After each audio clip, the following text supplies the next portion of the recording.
نظام کی بات نہیں، سیکھ کی بات ہے۔ افتخار صاحب، پاکستان کی تاریخ ہے، جیل کی سزاؤں کے بعد سیاستدان مفاہمت کر کے صدر اور وزیر اعظم بنتے رہے ہیں۔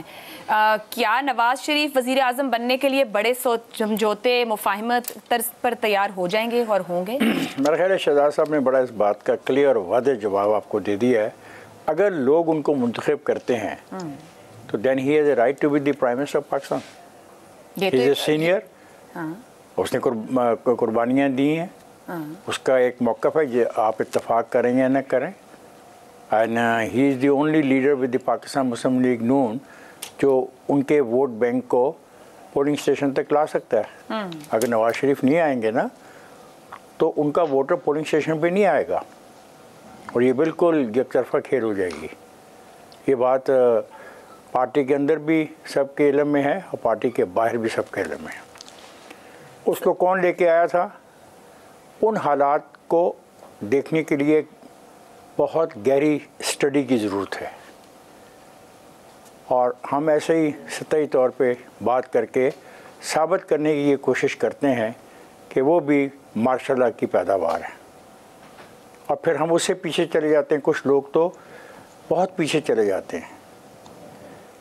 کون کہاں سے آتا ہے، کون کس طرح آتا ہے، دیکھنا یہ ہے کہ کون کیا کرتا ہے۔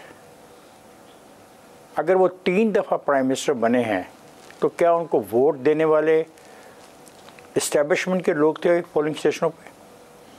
کیا جو لاکھوں لوگ کھڑے تھے قطاروں میں وہ اسٹیبلشمنٹ کے تھے؟ وہ اسٹیبلشمنٹ کے کہنے پہ 18 میں چیئرمین پی ٹی آئی جب آئی تو کسی اسٹیبلشمنٹ نے ووٹ ڈالا؟ جی بالکل بالکل، یہ تو ثابت ہو گیا۔ ہم نہیں کہہ رہے، جو لے کے آئے ان کا جو نام ہے باجوہ صاحب جن کا نام ہے وہ خود کہتے ہیں، ہم تو نہیں کہہ رہے یہ، اور نہ ہی کوئی انہونی بات آپ کے علم میں آ رہی ہے۔ لیکن یہ بات میاں محمد نواز شریف کے بارے میں کسی نے نہیں کہی کہ ان کو ووٹ کسی فوجی نے دلوائے ہیں۔ یہ ہم بہت کنفیوز ہیں ان سارے معاملات میں۔ ہماری لائکنگ اور ڈس لائکنگ جو ہیں اس انتہا کو پہنچ گئی ہیں جہاں پہ ہم زمینی حقائق سے نظریں چرا لیتے ہیں۔ ٹھیک، آپ کو میں یہ کہتا ہوں کہ اگر نواز شریف نہیں آئے گا تو پاکستان مسلم لیگ نون انتخاب نہیں جیت سکتی۔ آئی جی آئی بنتی ہے، آئی جی آئی بنتی ہے، ڈیک بھی بنتی ہے، ڈیک بھی بنتی ہے، پی این اے بھی بنتی ہے۔ کس نے دیے؟ کسی نے، آپ کا خیال ہے نا، آپ کے پاس کوئی ثبوت نہیں، آپ کے پاس کوئی ثبوت نہیں ہے۔ سنی سنائی باتوں پہ سیاست نہیں چلنی چاہیے۔ اتنی بڑی باتیں ہم ٹی وی پہ بیٹھ کے کرتے ہیں۔ آپ 1 لاکھ روپے میں الیکشن ہوتا ہے، 5 لاکھ روپے میں الیکشن ہوتا ہے۔ خدا کا خوف کریں آپ، خدا کا، آپ کر رہی ہیں بات، آپ بات پیسوں کی کر رہی ہیں۔ میں کہتا ہوں کہ 5 لاکھ 10 لاکھ 20 لاکھ تقسیم کرنے سے الیکشن نہیں ہوتا۔ یہ ایک بہت گندی روایت ہم ڈال رہے ہیں، اور ہم لوگ ہیں جو جمہوریت کو دفن کرنے کے اندر اپنا رول پلے کرتے ہیں۔ ٹھیک ہے، آپ کو یہ مطالبہ کرنا چاہیے کہ سیاسی جماعتیں اپنے آپ کو آرگنائز کریں۔ بالکل، آپ کو یہ مطالبہ کرنا چاہیے کہ پاکستان کے عوام آپ جیسے اور میرے جیسے سیاسی پارٹیوں کی باقاعدہ ممبرشپ لیں، بالکل، اور پھر بات کریں۔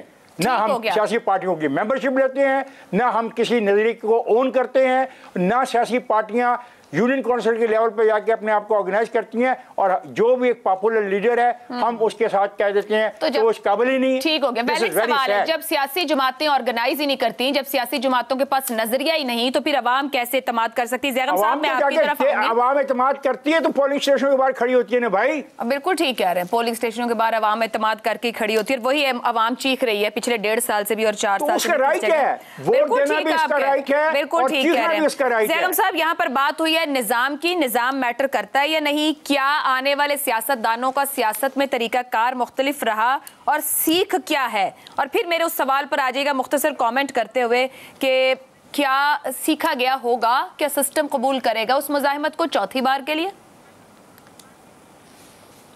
ایک تو میں یہ عرض کروں گا کہ عوام تو اعتماد کرتے ہیں سیاسی رہنماؤں پر، اپنے لیڈروں پر، پارٹیوں پر۔ سوال یہ ہے کہ یہ رہنما عوام پر اعتماد کیوں نہیں کرتے؟ یہ پارٹیوں کو نیچے تک لے کر کیوں نہیں جاتے، جو افتخار صاحب نے پوچھا کہ لوگوں کو لوکل گورنمنٹ کیوں نہیں دیتے، یہ ممبرشپ ڈرائیو کیوں نہیں بناتے، اس محبت کا جواب محبت سے کیوں نہیں دیتے، یہ کیوں اپنے خاندانوں کو آگے کرتے ہیں، کیوں سب عہدے اپنے خاندانوں میں، اپنی برادریوں میں بانٹتے ہیں، کیوں یہ تمام پیسے اپنے جو لیکیز ہیں، خوش آمدیاں ہیں، ان میں بانٹتے ہیں؟ دیکھیے میاں صاحب کی سب سے پہلے چلیے میں ان کی بڑائی بیان کر دیتا ہوں، وہاں سے شروع کر لیتے ہیں۔ وہ پاکستان کی 75 سالہ تاریخ کے ان 3 لیڈرز میں سے ایک ہیں جنہوں نے پاکستان میں ملک گیر پارٹیاں بنائیں۔ کن حالات میں بنائیں وہ الگ بحث ہے۔ میں نہیں سمجھتا کہ کوئی بھی اسٹیبلشمنٹ خود سے پارٹی بنا سکتی ہے، ورنہ مسلم لیگ کافی ہوتی، پاکستان میں کوئی پارٹی نہ ہوتی۔ یہ پارٹیاں بھی ہیں، ان کے لوگوں کے دلوں میں جگہ بھی ہے، یہ کروڑوں لوگوں کے دل کی دھڑکن ہے، یہ لیڈر بھی بہت بڑے لیڈر ہیں، لیکن پھر یہ اس لیڈرشپ کے ساتھ کرتے کیا ہیں وہ سوال ہے۔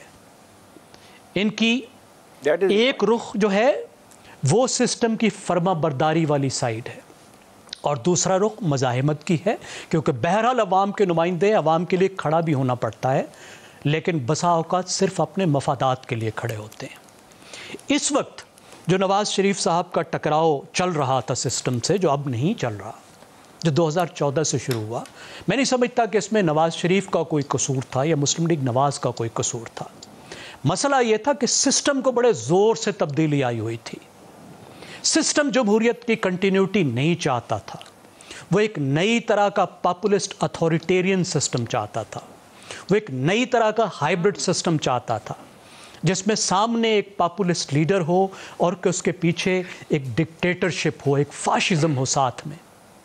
وہ نہیں چلا۔ اس درمیان میں نواز شریف نے اکاموڈیشن کی پوری کوشش کی، آدھی کیبنٹ تو فائر کر دی ان کے کہنے پہ، اور کیا کرتا بیچارہ۔ وہ تو جب نکال دیا گیا، جب ذلیل و رسوا کر دیا گیا، جب ٹرمپ ڈب کیسز میں اس کو جیلوں میں بند کیا گیا، تو اس وقت وہ آنکھیں دکھاتا تو کیا کرتا۔ تو ایک مزاحمت کا ایک فیز تھا، وہ چلا گیا، دوبارہ سے اکاموڈیشن ہو گئی۔ اتنے بہترین فرما بردار، نظام کے فرما بردار ان کے چھوٹے بھائی ہیں۔ میں سمجھتا ہوں اس وقت سسٹم کو تو نواز شریف کی ضرورت ہے، کیونکہ اب دوسرا پروجیکٹ چل رہا ہے۔